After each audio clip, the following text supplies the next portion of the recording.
মনে পড়ে আমাদের ডায়মন্ড হারবারে পিকনিক। বৃষ্টি ভরা মেঘগুলি জমেছিল নদীর ওপারে। এপারে গম্ভীর ছিল বসতের মধ্যে ভাঙা চার্চ, মাঝখানে ভাসমান নৌকো নিয়ে মগ্ন ছিল জাল। মনে পড়ে সকলের ব্যস্ত যৌবনের তাপ থেকে অগোচরে ঘুরে যাওয়া পাতাময় শীতল ভিতরে, যেখানে দাঁড়িয়ে আছো সনাতন ক্রস কনফেশন। কিন্তু কোন কনফেশন? ভয় হয়, চলো ফিরে যায়। ওই পার থেকে মেঘ এপারে আসেনি এতদিনে।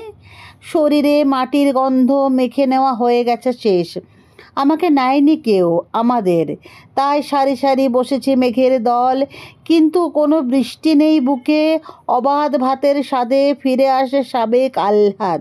হঠাৎ ঝাঁপিয়ে আসে ঝাঁকে ঝাঁকে, বৃষ্টি নয় ঠিক ভুক্তাবশেষের দিকে লুব্ধ কাক ইতর শিশুরা। ঢেউ লেগে নৌকোগুলো চলে যায় নদীর ওধারে। তারপর উঠে আসি, শরীরে সজল প্রবণতা। শোনা যায় আমাদের ডায়মন্ড হারবারের পিকনিকে ফিরে আসবার পথে কারা যেন পাথর ছুঁড়েছে। পাথর ছুঁড়েছে, কিন্তু কনফেশন? চলো ফিরে যায়।